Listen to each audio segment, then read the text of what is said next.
Ese era el primer acto que aparecía de Sendero.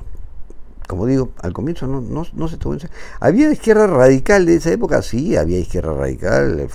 Javier Díaz Canseco, por ejemplo, era uno de los radicales. Había gente muy radical, Loret de Mola, gente que hablaba que parecía que en cualquier momento iban a tomar las armas y irse a la guerra, ¿no? O sea, sí lo sabía, y había gente que creía que la única forma de llegar al poder era mediante las armas, pero no se había pensado ni creado siquiera una estrategia para luchar contra este tipo de ataques, ¿no?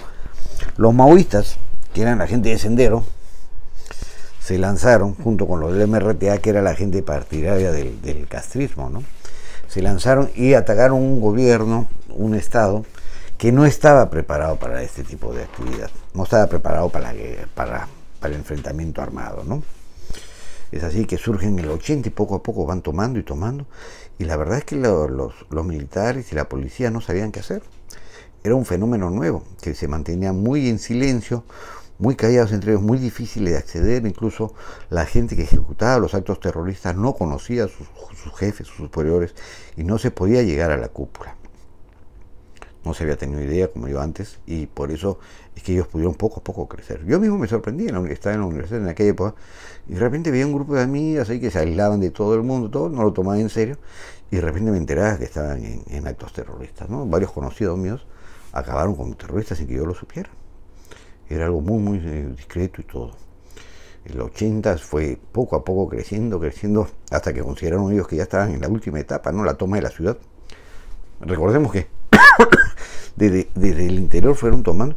Incluso Lima en algunos momentos se hubiera quedado completamente desabastecida de alimentos si no fueran por todas las chacras que habían en el entorno de Lima, porque ya de provincia no podían traer cosas a Lima, o incluso de Lima no podían llevar cosas. Por ejemplo, cómo surge la cola inglesa en Ayacucho, es que porque las gaseosas no podían entrar porque Sendero y ellos no los dejaban entrar. En el caso de Lima, pues llegó un momento en que ya Lima se abastecía pues de lo que se producía cerca del aeropuerto, ¿no? Toda esa zona de chacras abastecían a Lima, porque si esas zonas de las chacras hubieran sido eliminadas, Lima se quedaba desabastecida de alimentos, ¿eh? La situación era bien difícil. Toda la noche habían apagones, habían bombas, era normal. Incluso el año nuevo del 82, si no me equivoco, esperando 5, 4, 3 para llegar al año nuevo, se apagó la luz y se fue toda la luz de Lima. Y aparecían en los cerros las pintas de la hoz y el martillo, y las comisarías estaban llenas de sacos de arena. Los pobres policías en la calle se daban miedo pasar al costado de ellos, porque uno no sabía en qué momento los iban a matar, o que podían matar a uno de casualidad. A diario, si cualquiera de ustedes quisiera ver los noticieros de aquella época, 90 segundos, pues ya un poco más y la sangre salpicaba por las ventanas. Por el televisor salpicaba, porque era a diario muerte, han matado aquí, han matado allá. Era una situación horrible.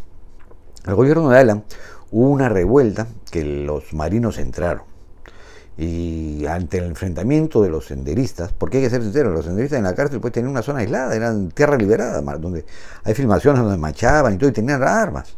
Y cuando fueron a entrar los militares, se dispararon y se armó la de San Quintín, y entraron los militares porque están hechos para eso, para matar. Los militares no están hechos para negociar, ni hablar, ni derechos humanos, están hechos para matar. Y ante el ataque de los estos, entraron pues a matar. Y se tiraron a casi el 80% de la gente que estaba en el frontón. El comercio al día siguiente hizo una encuesta. Al día siguiente, o los 2 días, hizo una encuesta para ver el nivel de aprobación a esa matanza. Y salía casi un 90% que estaba de acuerdo. Ojo, ese es un dato que yo lo he visto, no me lo están contando. Era una época tan violenta y la gente solo pensaba que la única forma de salir de ese problema era matando a los terroristas. Que no había otra manera. No se podía negociar ni conversar.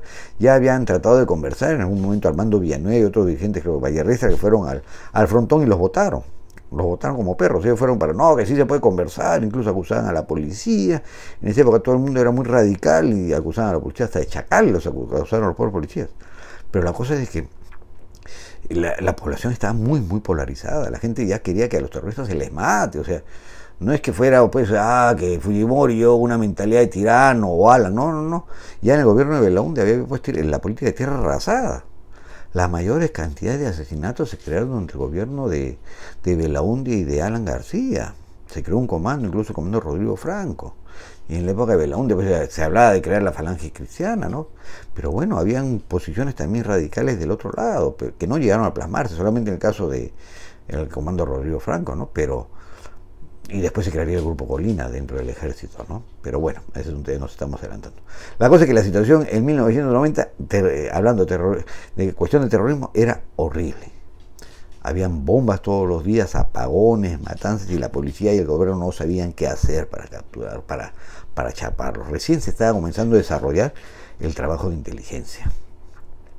En cuanto al plano económico, ya lo dije, veníamos de las deudas, teníamos un Fondo Monetario Internacional que nos presionaba económicamente para pagar las deudas, se pagan grandes cantidades de dinero en deuda, pero no había nada, la han decidido romper, ofrecer solamente el 20%, el 10% de nuestras exportaciones para pagar la deuda, y la cosa es que nos mandaron al diablo y nos quedamos sin plata. Entonces, como ustedes ven, era una serie de cosas, teníamos una izquierda radical, teníamos paros y huelgas a diario, teníamos una situación económica inflacionaria del 7.600%, eso, y con un terrorismo que iba atacando Lima y que ya iban tomando las comisarías, la gente no quería postular para ser policía porque era una muerte asegurada, era una situación pues caótica.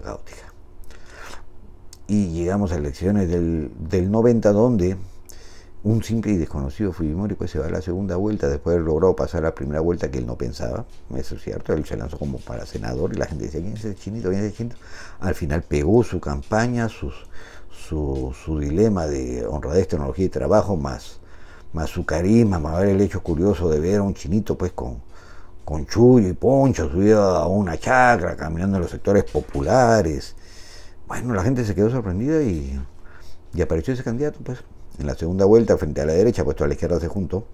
La izquierda apoyó a Fujimori, Fujimori llega al gobierno. Muy bien.